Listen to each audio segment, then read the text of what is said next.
Welcome to Transformational Leadership in Transformational Times.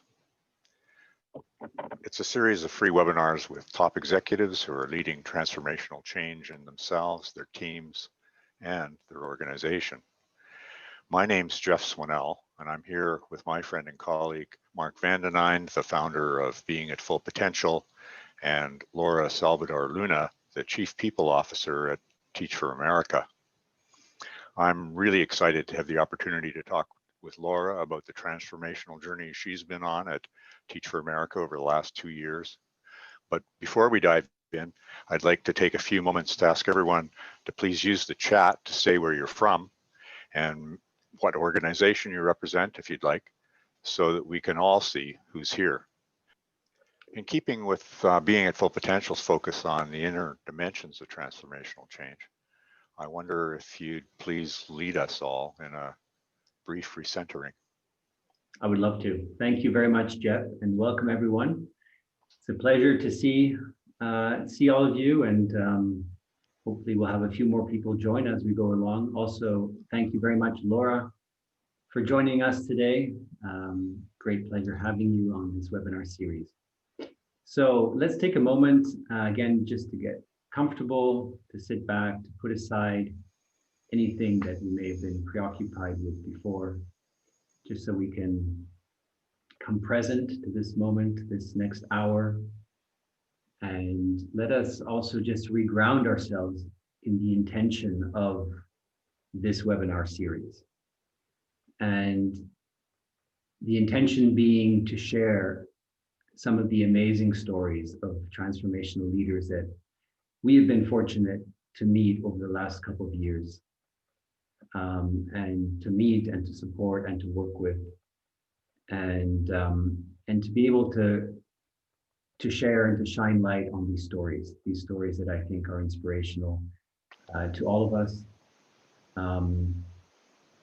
And the other intention being to acknowledge and to connect with the transformational leader inside of us. You know, we firmly believe that we all have that potential. We all have a transformational leader inside of us. And just take a moment to connect to that and to acknowledge yourself for that, which is especially important in these transformational times.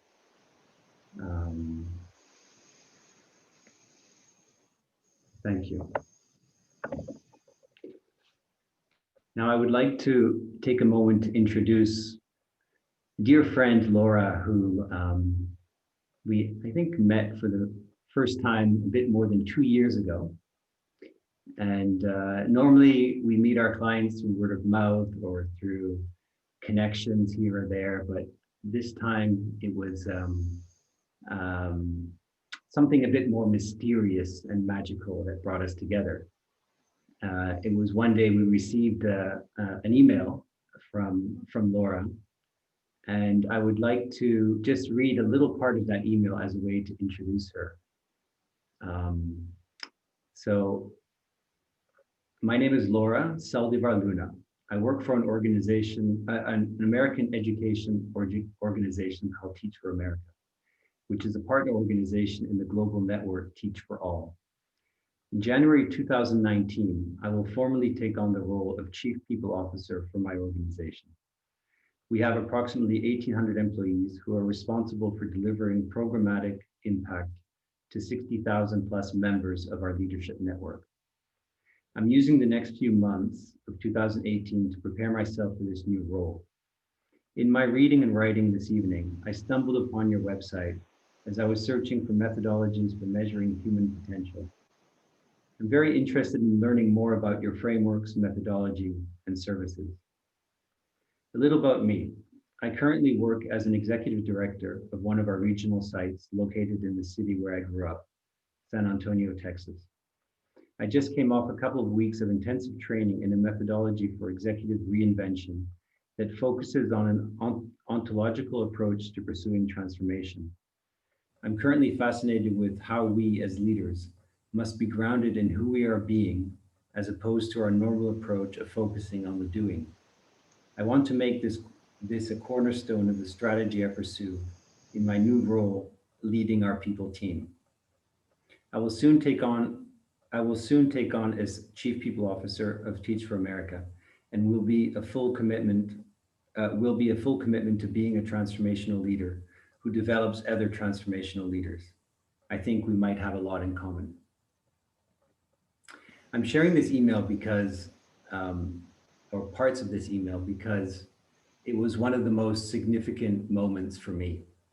Um, and it was significant because it was a sign that the the the service that we were trying to bring, or had been offering to the world of being at full potential, was now really reaching the right people without any effort, without any marketing effort. So simply by putting out that frequency, that vibration out into the world, we were now able to attract people like Laura, people who stumbled upon the website because they were searching for human potential and felt this resonance. And so when I received this email, of course, I was excited because there was an opportunity to potentially work with somebody like Laura. But it was even more a sense of, wow, there is, yeah, there's something magical happening here. And so I've kept this email very close to my heart over the years. And I also hope that this webinar series is another way of expressing to the world, of sharing to the world what we do, how we do it, and also being an opportunity to further attract the right people that we can collaborate and partner with going forward. So Laura, it's a great pleasure to have you with us today. You have so much to share, so much that we can learn from you, so many beautiful stories. And I'd like to hand it over to Jeff, who is going to be facilitating that conversation. Thank you, Mark. And I'll just bring up my screen.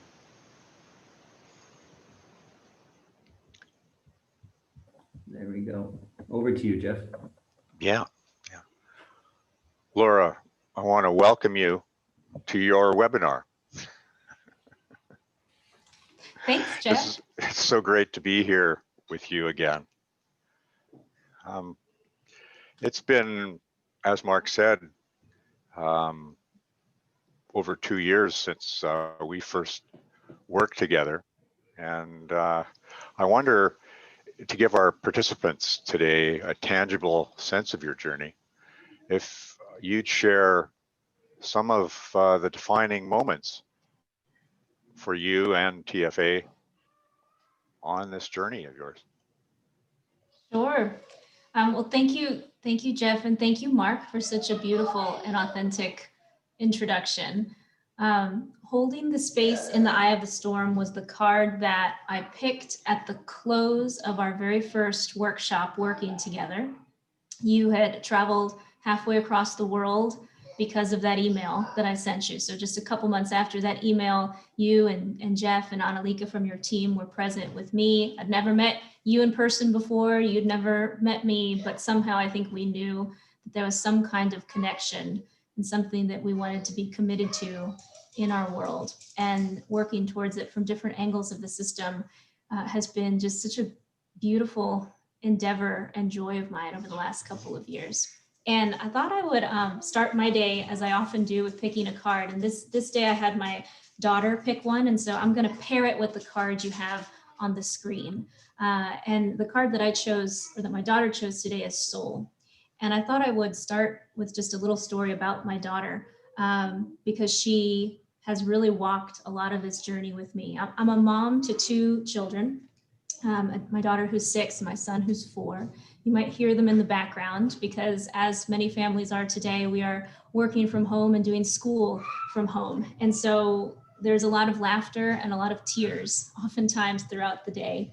And the card holding the space in the eye of the storm, I think the story that comes to mind for me, and I share this even though it has nothing to do with the organization that I work for, or work and jobs as it's traditionally defined, because I think this type of story is actually what is now starting to define work far more than we ever thought it would.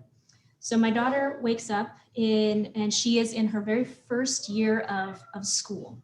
And her first year of school has been so far completely virtual, all online, all on a computer.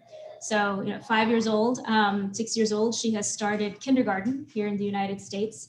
And it's a brand new school for her. She's meeting all of her friends and her teachers for the first time on a screen. And this has been very strange for her and very strange for me, as it's strange for many young people who are having to navigate the move to virtual school. But there was one day where she was attending class and she just burst into tears. She burst into tears and she started crying and telling me, Mom, I just don't know. I can't do it. Like, I can't do it. This is over. She didn't say overwhelming, but she said, it's just so much. It's so much. And it's hard. It's really hard. And, I just took her into my arms and I told her, I know, I don't know how to help you, but I know that it's really hard. And I know that right now, like, we just need to sort of be with that. And I realized then, like, for a moment, my initial reaction to that was, I cannot believe we're in this situation. There's so much anger in me, so much frustration that we were dealing with this. I can't believe my poor young daughter is having to deal with all the struggles of having to navigate school in this way. But then as I tapped into what was really present there for me, I realized that it was a beautiful moment to be able to catch this with her, to catch her moment of fear, to catch her moment of anger. And I realized that I was there being present and bearing witness to her struggle. And so to be able to stop in a moment and help her redirect that she was not, it was not her fault, that there was nothing wrong with her, that there was nothing wrong with the situation, that it's just what was, and that she was going to be okay, and we were going to be okay, and we were going to find a way through. And so every day, she wakes up and there's some kind of emotion that's there as she's navigating school. And I think I find that part of the joy of the current situation that we're in is I just get to be alongside her for it. And I get to bear witness to it. And I get to let it be. And I think that's one of the lessons that I've come to realize is so true for my work right now. There is so much that we have to just let come up from underneath the surface, the things that we keep hidden, what my dining room looks like, or the kid noise in the background, or all of the struggles that we may be having throughout our organization. This is the time for it to be present, for us to bear witness to it, for us to just be with it and be alongside it, and to let that shape the choices we make for how we choose to lead in this moment. So I don't think I realized, that breakdown, that moment for my daughter, that breakdown would be some kind of a break open or a breakthrough for us. But I think that's actually a perfect parallel for the story of the organization where I work, where we have had over these last couple of years, and this last year in particular, 2020, so many breakdowns and break opens that I think are the beginnings of bearing witness to what needs to be seen and held so that we can then break through to the other side.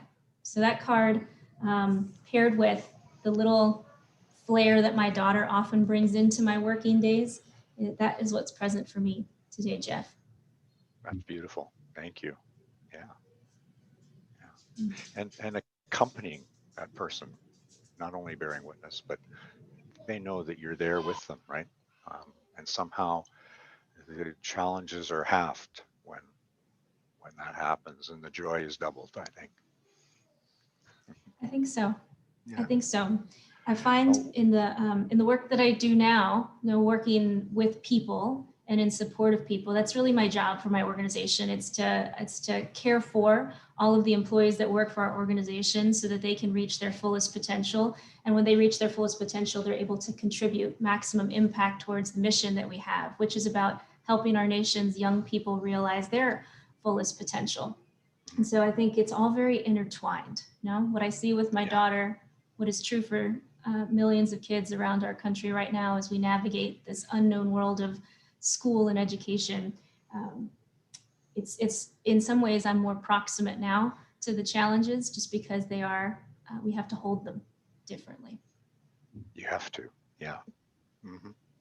And I guess that's the silver lining, perhaps in the cloud, is the realization that there needs to be that caring. There needs to be that authenticity and showing up to really live the idea that people are the most important asset in the organization. We see that in so many annual reports, but it's an unprecedented opportunity from unprecedented times. I agree. I agree. Human beings right now are carrying a lot.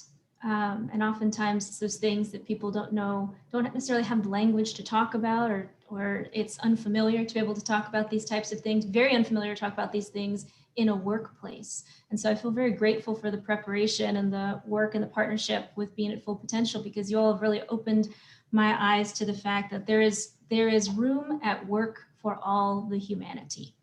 And when there's room for the humanity to just be, when we allow that, we actually do better work. We do better work individually, we do better work together, and we accomplish so much more when we hold the space for the humanity. That's terrific. That's the impact of the work that you're doing. Thank you. Thank you. Thank you. Lovely. In terms of our journey together, Laura, when we first showed up, it was your first day on the job, and you retained us to help with a team building workshop for the people that were your direct reports. That was a pretty risky move for you, wasn't it? You know Mark by talking to him on the phone and perusing the website, but wow, that was really taking a leap of faith. Yeah, Jeff, I think I'm coming up on my second anniversary in this position. I've worked for my organization in some form or fashion for the last 15 years, but the last 2 years I have been dedicated to leading our people team and making sure that we are helping to reinvent our organization and our culture so that we can help be the organization we know we're destined to be.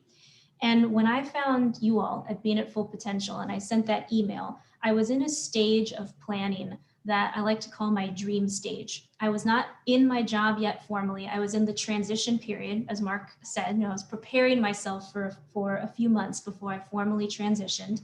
And I call it my dream phase because I didn't know what I didn't know. I'm not a traditionally trained human resources professional. I came up through our organization leading one of our field sites. And so as I was stepping into this position, it was really with the charge and the mandate from our CEO to reinvent our organizational culture. And while I didn't know a whole lot about traditional HR, I think what I did feel deeply passionate about was that people make our mission happen. And so I spent these 3 months really, as I prepared for the transition, just listening to the people in our organization and understanding their needs, understanding their concerns, understanding the issues that they saw. And through that time of listening to other people, I think I began listening a little bit more to myself and to my heart. And so in this dream phase, I started writing pages and pages of what the vision I had was, what the strategy I wanted to put in place was. And there were things that I could see clearly, things I couldn't see clearly. And it was in one of those it was almost like a frenzy. I mean, when you're in that deep state of flow where everything is just moving, I was writing at 3 a.m. what the dreams I had for our organization, what they were. And that's what prompted me to research Being at Full Potential and then to reach out to you. It was in one of those states. And so when I captured all of these different notes and the dreams that I had, I really do believe there's something about that period of time when you don't know all the technical things, when you don't know the magnitude of the challenge and the issues, when you don't know all the key players, when you don't know all the technical side of how to make things happen, that you actually just have to be in a more, a purer state of being able to imagine. So my imagination was very big at this point. And I remember my very first conversation with Mark. I just knew there was something like a deep knowing. It was something that I could feel, not something I could explain, that this was the direction we needed to move, that you all were the partners to help us create some kind of opening, some kind of clearing for the vision to take root. And the vision that I had in that dream state, I basically made 2 promises to myself. One was that I wanted to ensure that Teach for America could be the highest impact nonprofit in the world. Didn't know how to do that. Didn't know what the blueprint was, didn't even know what that really and truly meant in terms of its definition, but I just felt that was the thing I wanted to declare possible. And the second thing was that I wanted our organization to be the greatest place to work in our country.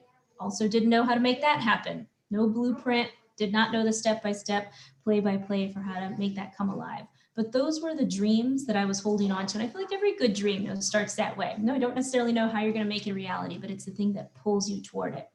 And so when I met you all, it was very much the same feeling of this is the direction I think we need to go. I don't know the plan. And you all started teaching me a lot about how things would need to emerge. And I remember I resisted that and I fought that. I still continue to fight that. But there was something deep in the knowing.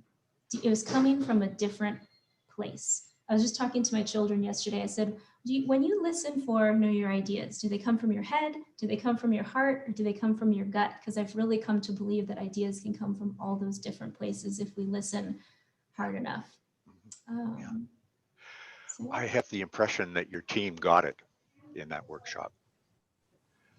Yeah, I think in that workshop, two things happened. One, people got it, and two, people started making choices about if that is the type of thing they were up for, or if it was the type of thing that they were not up for, because it was very different. It was a new way to imagine our work. And I think everybody in that group initially was quite skeptical that this was a direction that we could go, that it would work, that they were the people to take it on. And I think it was that was a moment of, I think, solidifying, this is who we're going to be. We're going to be about the being. And that was a very different angle into the work as opposed to starting with the doing. So pivotal moment for us, and pivotal moment, I think, for our organization as well, because at that exact same time, I think the couple weeks later after I saw you all in person, which was the top of calendar year 2019, we began formally a strategic planning process for our organization. Our organization is about 30 years old. We're celebrating our 30th anniversary this year. And in the lead up to that anniversary year, we began a year-long process to create our new strategic plan. And it's funny because the strategic planning process for us very much turned into one of emergence and imagination and deep study for the better part of a year that did not, after a year, yield a traditional strategic plan. It actually yielded instead a declaration of a goal that we wanted to be true in 10 years' time. And that goal was focused on what we wanted to be true in our country for our country's children, how we wanted to measure that change. And again, these are the types of things that there was no blueprint for. No one knew how to do it. We knew it was actually not just going to be our organization alone, but it was going to be our organization in partnership with many others in the communities where we work. And so instead of creating a strategic plan, we created a strategic direction, a direction to pull us toward it, much in the same way that I think those dreams often do. And so I was very curious to see the parallels between what was happening for me at the level of self, and then also for our entire organization over the course of the year that would follow. The idea of focusing on being as opposed to doing could be construed as being more right brain than left brain. You said you made the decision on the basis of, those three centers, your gut, your heart, and your brain. It's a more holistic and probably comprehensive approach to decision making. I'm wondering, given that you were working on a new strategic direction and you had this passion for really deep inquiry, what was it like on your people team, the 8 or so people that reported to you? I guess it was maybe 6, wasn't it? Yeah. Mm-hmm. Yeah. What can you tell us a little bit about the evolution of your team over that year or the subsequent years? I think one of the first things that I saw start to happen, and I think it was this same idea of a breaking open, an opening, a clearing. The first step I started to witness in my direct reports was healing, a time of healing that led to an opening up of voice. I think there were people on my team who, the context before I came in to lead our team was they had been without a permanent leader for about 2 years. They had had a lot of transition in that time, and there had been a lot of restructure after restructure of our team to try to maximize impact throughout that period. And so as a result of that, there was not necessarily a clear vision or a clear sense of identity for the team. And the leadership team itself was very, very fractured, where people did not feel like they could bring their full self to their work, nor could they depend on the team to be truly a team. And so I think I realized that while there was significant work to do to support our organization, I realized that the first step of transformation needed to be within us. It needed to start at the level of self, ripple out to our leadership team, ripple out to our full team, ripple out to the entire organization. And I would have loved for that to have been an expedited process that took 2 weeks, but it's actually doesn't work in a linear way. But that's the beautiful part of it, because the more work we do at our level of self and leadership team, the ripples already start. I don't have to wait necessarily for things to cascade in a domino effect. When you do the level of work and you step into the new way of being, it does have an immediate effect on all the people who are, it's almost like an effect of radiating out. And so with our leadership team, I think I saw that group step into a place of healing where people began to realize, here's what my voice is, here's what my contribution is, here's who I am as a leader. And so I became very focused on developing those leaders to understand where we were headed in our vision and to understand their contribution to it and to remind them. I feel like a lot of my work is about reminding people of the potential that's within them, reminding people of the power that's within them, and reminding people that they are capable of so much greatness. And sometimes I have to hold up a mirror to show them just how magnificent their contributions are.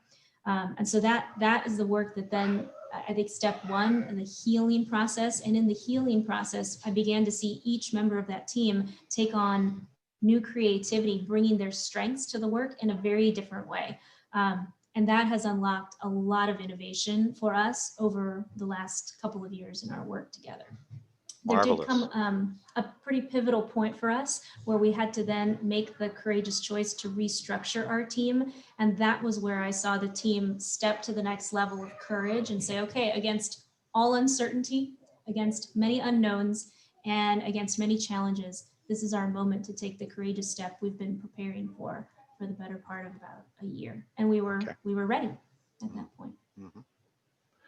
Fascinating. That you focused on individuals in what you just talked about. I'm wondering about, the fact that you mentioned earlier that the group were kind of siloed. They had their own responsibilities, but they weren't yet really working as a team. How would you characterize that now? Oh gosh, there's a phrase that we have started to use on our leadership team and throughout our team, and the phrase is called powerful partnership. And it's this idea that you can be your full self with your individual strengths and your gifts and your contribution, and so should the other people that are doing the work alongside you. And so when you're in some kind of powerful partnership, it is when everyone is able to be their fully expressed self, with whatever, not that means that we're in a state of perfection, but it does mean we're in a state of acceptance of each other and knowing each other's strengths, weaknesses, the things that might send someone into a place of deep questioning, so that we can then show up for each other to be there alongside them with the questions. And so I think as we've entered this new phase, restructuring our team, adding to that leadership team, some people departed that leadership team. It has given us a chance to choose. It has given people on the leadership team a chance to choose. This is where I want to be. This is who I want to be. And this is who I want to be as part of this collective. So one of the things that we did as a team very early on after our restructure was to make a statement to say, this is who we've been being. It's like a from to, if you can imagine. This is who we've been being, and this is who we commit to be moving forward. And in the creation of that statement, it was basically a declaration. This is who we commit to being moving forward, and who we need to be moving forward is collaborative and visionary and powerful partners at all levels, who are then able to give our full gifts to the organization that we serve. We had been being very siloed, as you said, very reactive, and that's not the fullest expression of our leadership, individually nor collectively. So that exercise really helped us clarify, and we start our meetings now with grounding in that. Who do we need to be in this engagement, in these decisions, in our leadership in this moment in time? Beautiful. Yeah. I'm keeping an eye on the time here. I have one more question I'd like to ask, if I may. We want to open it up to questions from the audience, and Mark will enable that to happen for us. But I guess I'm wondering about how you spread this out in the organization. You know, how do you actually change the culture in your organization beyond the people team, the 81 person people team that we worked with last January? Oh gosh. I'd like to tell you that there's some sort of big master plan for it, Jeff, that there's a nice strategy for, I'm sure everyone here would like to hear that too. It's these 5 things.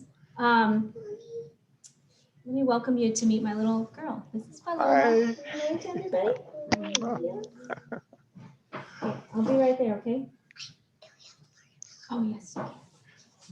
Why not have a marshmallow for breakfast, right? See, there's no one way things should be. Yeah, I wish I could tell you there's like a 5-step plan, but I think what I've come to find is that there are micro moments where I find the ripple happens. So if I show up to a leadership team meeting with my team, every moment in that engagement is a chance to create the type of energy that we want to ripple out in the organization. You know, if we show up fractured, if we show up siloed, if we show up beaten down by the challenges that we face, that then becomes the energy that the rest of the team sees and observes, and that is the thing that radiates.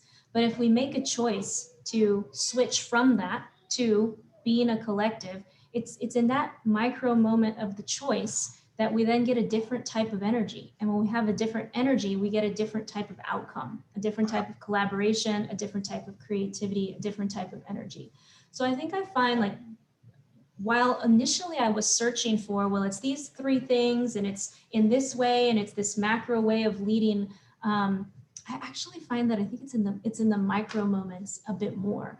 And in that regard, it's abundant. There is no shortage of opportunity to practice and try. And if you miss a moment, there's always the next moment to get right back into it.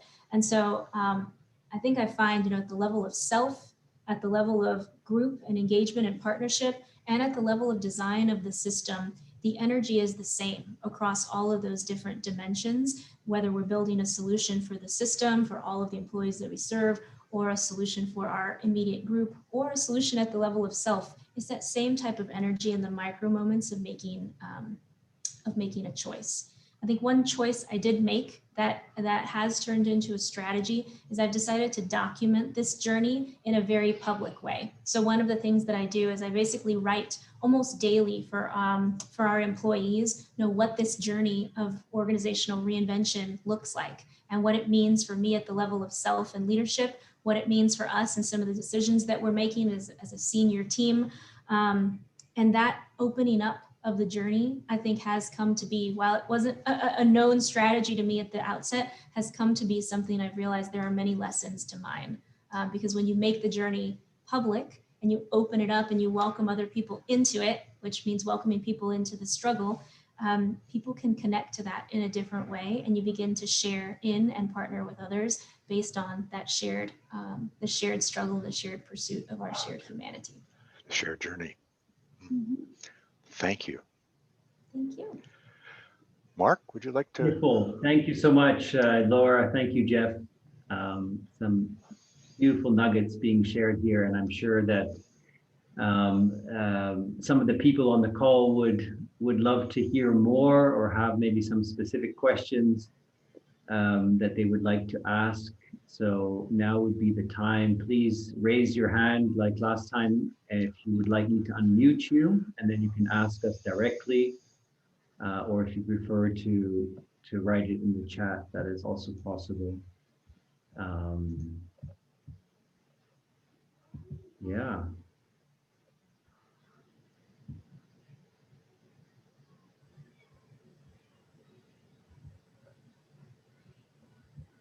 Anyone?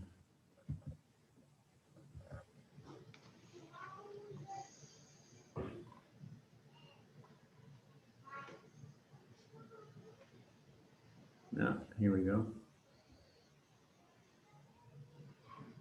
Okay.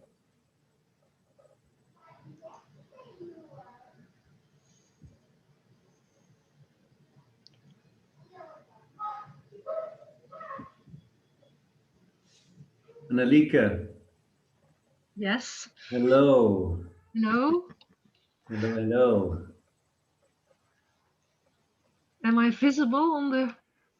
Your video isn't visible, but we do see you as we see your picture, yes. Oh, okay. Okay. Yeah. Go ahead. Yeah. Hello, Laura. Hello, Annalika. Great to see and hear you again. Um, when I think back on the journey that we've been on, um, and building on everything that you shared, I would be very interested if you could elaborate a little bit more on the second facilitation that we did with the full human assets team of 81 people. So basically with your whole team. I Yeah. would be very interested to hear, given that this was a novel way of working for them, how that played out in that bigger team. Yes. So just to give a little bit of context to others on the call, our Being at Full Potential partnership really has had two major facilitation sessions. The first was a workshop with my leadership team, and that was really my first day on the job. It was alongside Being at Full Potential, a group of facilitators. The second one was a year later, almost to the week, and we expanded that facilitation to be for a conference for all of the members of the full human assets team that I led. One of the curious things that's happened since we were together, Annalika, is we actually restructured the entire team. It was a team of 80 people. It's now a team of 50 people. And we restructured the team. And in that restructure, we renamed our team and we became the people team. Again, in this idea of moving from to. And what we decided in that restructure, which took a lot of courage and change, as you can imagine, just the shift in the size and the scale of the team from what we were to what we are now, we decided this is not a tweaks at the edges. This is a full-on step into a new way of being and create a structure that is going to make us far more collaborative and visionary and inventive and creative for the future we want to make manifest in the world. And so that was one massive shift that happened within the same year of that gathering coming together. And that change for us, I think, really started back in the gathering we had with Being at Full Potential, where what was facilitated for us at that time, I think, was another opening for people to begin the healing process and a signaling process to say, this is the new way we commit to being. There has been much change. There will continue to be much change. There has been much pain alongside that change. There doesn't have to be that same level of pain if we know how to step into new ways of supporting each other and being with one another in pursuit of the vision that we have. And so I think in that gathering that we had, people started to unearth, here is the pain that I've been carrying. And through that, people were then able to make choices for the future if they wanted to be a part of it, didn't want to be a part of it, and were going to be about this next level of stepping into the new way of being. And so I think that gathering was another opening. It feels like every time I see one of these openings, it often comes with massive disruption. You know, it doesn't always feel good. It doesn't always feel like, oh, well, this is going to be smooth. It's disruptive. It can be disorienting. And I think 2020 for many people has been disruptive and disorienting. But in that is then a chance, I think, to choose who and how do you want to be. And when you start there, you're then able to unlock different pathways for solutions. So since that time, we are actually quite literally a different team. Thank you. Thank you. Thank you, Annalika. Thank you, Laura. There's a question here from Diane. Was it difficult to convince your upper management about the importance of focusing on your people first in order to achieve greater mission impact? Mark, would you repeat the question? You cut out for just 1 second for me. Yeah, sorry. Was it difficult to convince your upper management about the importance of focusing on your people first in order to achieve greater mission impact?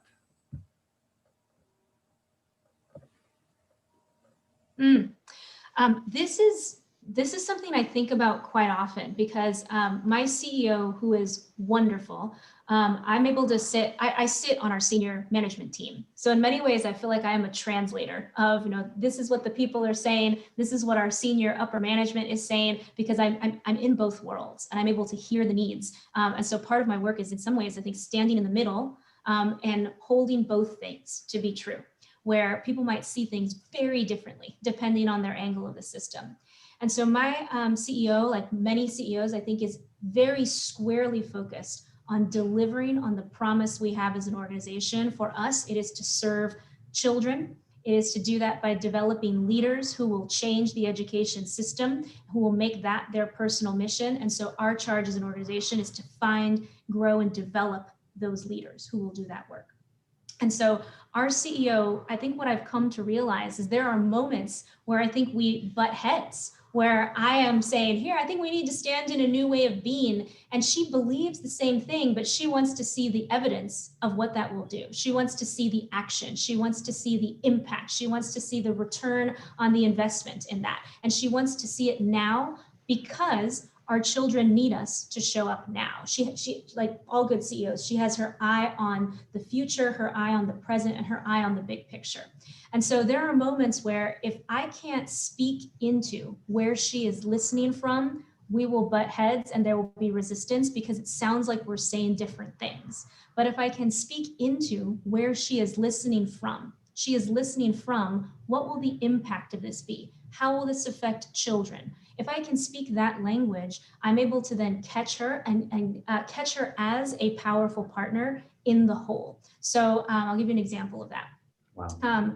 One of the things that I might say to my CEO is, let's take time to really listen and make sure that everyone's voices are heard, because our people are hurting. Our people need healing. That may make no sense to her unless I'm able to say, let's think about what that means for our children. Our children right now in our classrooms in the world of education are hurting and are in need of healing, and we need to be listening to them. And so if we want to listen to our children, we need to model that at all levels of the organization. What does it look like to listen to our employees, the teachers in our program that we serve, the alumni of our program who have done the program over 30 years that are still part of our leadership network? And so that deep listening is not just let's listen for the sake of listening because it makes us feel good, but let's listen because it helps us accomplish the aim of creating the type of classroom, the type of school, and the type of experience for our children that we want. That is going to translate much better for my CEO and where she's listening from. And I think I've realized that the way to get some of these messages more fully ingrained in the culture is for me to stand there and be it, but for me to also speak to her in the ways in which she's listening. It's not always perfect. There are times I learn by stumbling and by realizing, okay, that didn't land, or I'm not quite connecting. But if I'm picking up on her energy, I'm able to then speak into where she is listening. And I find that those moments can be quite impactful. Wow. Thank you, Laura. I want to pick up on this thought just for a second, because I fully agree with you that meeting people where they're at and building that bridge is key. It's key for all of us as transformational leaders, I think. Now, you spoke quite a bit about healing in the various workshops and the nature of the work that we've been doing together. I don't know if you can say a little bit about what that healing is. Just how would you describe that healing? And do you see a relationship between healing and the speed at which you can move forward? Right? Because if you're talking about your CEO and she's focused on the big picture, getting things done, et cetera, and you're talking about healing, maybe there's a story there as well, that when things are unhealed, or when there is tension in the system, and you apply more pressure to move things forward, to get things done, that actually it slows it. It might, in the very short term, it might be faster, but if you take a step back and resolve the underlying issues, and you hear people out, and you heal, that Yep. that you actually end up going much faster afterwards. Yes, I'll give you a specific example of this, and I'm going to connect it back to Annalika's question. So when we were together with I'll back it up. In our very first partnered gathering with Being at Full Potential, with my small leadership team, one of the things that was unearthed in that space was the role of diversity, inclusion, and or lack of inclusion for people of different backgrounds. And this is a very, very important commitment that we have as an organization at Teach for America, to truly center diversity, equity, and inclusiveness in our work, because the children that we serve are often children from low-income communities and children of color. And the history of our country over the hundreds of years since its founding has been one of deep systemic inequity as a result of economics, as a result of race and racism. And so understanding those systemic inequities is part of our core work and how we try to develop our leaders ourselves, but also the leaders that we send into classrooms who we want to change the system, because they need to understand where the system comes from. So in every space that we've facilitated, my leadership team, my full team, these issues of diversity, inclusiveness have come up for people, where what people have said is, I feel like I cannot be my full self. I feel like my background or my identity is not truly valued. I feel like my experience in my identity is not truly valued, not truly heard, not truly supported. And so that is such a mirror for our nation. That is present in every organization right now. We are all struggling to understand how we are mirrors of the broader system, microcosms of the broader system in our country. I think in that first gathering, as that was being unearthed, I didn't really understand where it was coming from or how deeply connected it was to these systemic issues. When it came up in our full team of 80 people, I was not quite sure. I see this is happening for our group, but I'm not quite sure what this means for us or how we heal from these types of things, because in many ways, these are very personal elements of people's identity that are connected to like centuries of history in our country, right? That have inherited, passed through, that people have inherited and have passed through generations. And so I remember sitting with you all and saying, how do we make meaning of this? What do we do, right? And there was not no clear blueprint for what to do for these issues of diversity, equity, inclusion. And so this is the type of thing where, to build off your point, Mark, where if you just keep putting action towards it, let's move to the next thing, let's move to the next thing, let's move to the next thing, that actually makes the problem worse, because people don't get a chance to fully express where there is pain, where there is hurt, where they feel the centuries in the making systemic inequities. And so part of what has been illuminated for us in 2020 as an organization, and I think, again, this was it felt like a disorienting, disruptive moment, was there was a time over the course of this summer where our staff members across the country really united to say to our upper management, hey, we want to be having this conversation. We want something different. This pain is under the surface. We see it out there in the news in our country. We see it in the classrooms where we work, and we see it in our own organization and in ourselves. And that was a huge call to action for our CEO, for our management team, to say, actually, pause. We cannot continue on with business as usual with the same types of actions. This is something we need to pause, slow down, listen, learn, and find a way through this that is not the same old traditional, well, here's the 5-step action plan, and here's how we're going to move it forward over the next 2 weeks. This is a long-term conversation that needs to be had, and our staff members were organizing and saying to us, we want to be having this conversation.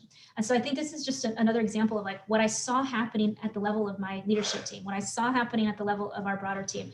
Then there was a big break open in the entire organization. And that, speaking the language of our CEO, I think, Jeff, back to what I was saying, signaled a time to stop, pause, and reflect and understand why are things the way they are when it comes to these systemic inequities around race and class and division that we see throughout our country. And so it became a very important moment to learn for the internal what we want to be true for the external. It was all the same, it's just so interdependent, intertwined. And so it became, okay, wow, this is actually the conversation we need to be having around race, racism, systemic inequities. It'll make us better leaders, and it'll help us show up better for the students that we serve. So that's just another example of it in action. Great. Thank you so much, Laura. Marie-Jose, I am unmuting you. Great, Laura, to hear you. And thank you for your inspiration. Can you hear me? Yes, I can. Okay, Thank okay. you so Oh, much. yeah. I'm really in awe how you are showing up and how you choose to be and how you commit also for the future to be. So I have no questions. I have only a big sense of grace to see you as that leader where the world is asking for. So to follow and listening to the energy and really start with the level of self and then to expand that to the level of the group.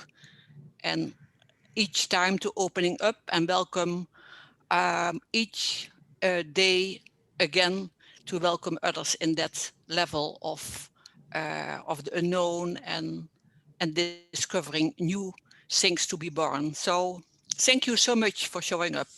Oh gosh, thank you. That's so kind. Thank you so much. Thank you. Your comment really makes me feel called to share one more story with you. Would that be okay, Mark and Jeff? I'd love to share a story with you where I was just completely and utterly afraid. And for some reason, this story comes to mind as just another opportunity to choose, building off of the comment you just made. Over the course of the summer, as we were engaging in a ton of just COVID response, as many organizations have been, our organization too was responding to the unknowns of COVID-19. And there was a choice we had to make over the summer to prepare our organization financially for the unknown. As many organizations, we modeled out what's our best case scenario, what's our worst case scenario, where do we think we're going to land from our financial projections. And so we made a courageous choice as a senior team to reduce our expenses in anticipation of our funding potentially dropping. And this was a very scary choice because it required that we reduce our personnel. And the call then fell to me as our chief people officer to figure out how I would help lead our organization, how we, our team, would lead our organization through a downsizing. And this to me was one of my hardest moments because to me it felt like it was running contrary to what I wanted to be true about human potential. I was so afraid that we were going to let people down, that if we had to let people go, if people needed to leave our organization, that it would be just the worst case scenario. And I remember in doing that, we also had to downsize our own team. I spoke about that a little bit earlier. We went from a team of 80 to a team of 50. And so we're the human resources team moving the rest of the organization through this downsizing while downsizing our own team on the same timeline. Very scary, very overwhelming, no blueprint for this. And a lot of technical things that we did need to accomplish in that a very short time horizon. And I remember thinking, this is just the time for humanity, right? Where I was either going to choose to be like, let the vision go and be deflated and say, okay, well, I guess this is the point where we give up on what we're trying to do because we've lost the direction. Or perhaps this is the time where the direction has the opportunity to accelerate. And so how do we choose in this moment to say, I'm not going to react to these circumstances. I'm not going to say, okay, our funding is lower, so let me react from the fear. but how do I choose to stand in the place of what can be? And we're going to build from there. That is where I decided we're going to not restructure our team. We're going to create a new team. We're going to become the people team. We will create an entirely new structure that accompanies our vision. And this will be the chance where the reinvention that we've been talking about and the transformation we've been talking about is actually modeled out in the structure that we have. And I remember telling my CEO, when she was talking to me about the reduction in resources, I said, I believe we can do this. I believe that we will do this and we will be stronger on the other side. And so I have to tell you, through that time, there were so many moments of fear. I remember I had to sit in conversation where I had to tell people, I'm sorry, but your job is going to be out of our new structure. We won't be able to keep you on our team. And I'll never forget the responses I got from people saying, no, I just believe in where you're going. I believe in the vision. And even as people were, hearing very hard news for them, they say, I understand, I get it. And I believe, keep going, keep going. And that to me was unreal. And I remember preparing myself for every single conversation I had to have, sitting across from people, on the virtual screen. And I began with telling them just how important they were to our work, how much we valued them, how much we appreciated them, and how their work does not stop when they leave our organization. Their work is actually much bigger throughout our world. And that to me was just a reframe. A choice to reframe and turn the fear into something different that was a source to create from. So I share that just because not every moment is butterflies and sunshine. Some moments have been really, really hard and dark. But in the darkness, I think there is the opportunity to be the light. Thank you so much, Laura. Really beautiful, beautiful. And I took also choose a card from Vanessa's desk and in the beginning of the call, and that was truth is desperately important. I love that card. I love that card. So thank you so much. Thank you. Yeah, great that you shared this, Laura. As Jeff and I were preparing for this call, we knew about the downsizing. We knew, but we deliberately said to ourselves that that's not for us to bring up. This is, if it comes up, it's for Laura to bring up and to talk about. And I just think it's another amazing example of your openness, your transparency, your authenticity. To bring it up in this way and to share it with all of us. So thank you very much. And, it's, you spoke about kind of reframing it and I think, sometimes we use reframing as a way to say something else than what we actually want to say. And what I feel is that those conversations and how you prepare for those conversations were just so genuine and so authentic and so coming from the heart that's how you got the response that you got, right? That people responded to that energy. Yeah, so I just want to acknowledge you for that and thank you again for this amazing call. I can tell that you've been inspirational. Many of the people on the call. Here, there's a comment from Diane saying we need more leaders like Laura. Raj, our world needs less instruction and more demonstration. And Laura, you're beautifully demonstrating this for us and giving us information that is valuable. Thank you. Thank you. Coming from the heart and a lot of clarity that gives strength. And so incredibly useful, very valuable, and an amazing story, Laura. Continue to do the work that you do there. Yeah, thank you very much. Anything in closing you would like to say? There's a little something I've been reflecting on this year in 2020, that if you choose to be something and then you choose to believe it, then you'll start to behave as Mhm. such. And so even when, you can't see it in reality yet, starting at the level of being, believing it, and then behaving as such, it will follow. So when in doubt, I kind of come back to that cycle, particularly in the dark, scary moments. And thank you for helping to illuminate and teach that to me, Mark and Jeff, Nanalika, and the whole Being at Full Potential team. I appreciate you all very, very much. It's been delightful and a great learning experience. Thanks, Laura. Thank you so much. All right. Mark, I wonder, to wrap up, if you could share with us what's coming up in the next couple of webinars. Yes, absolutely. So on Thursday at the same time, we have Tanya Gonzalez, who is the executive director of the Sacred Heart Center, a nonprofit organization also in the US. And, just like Laura, she has an incredible story to tell. I think you will find it equally inspiring. So that's on Thursday. And then our last one in the series is next Monday on December 3rd. Where we have a guest from India. I hope many of you will join us.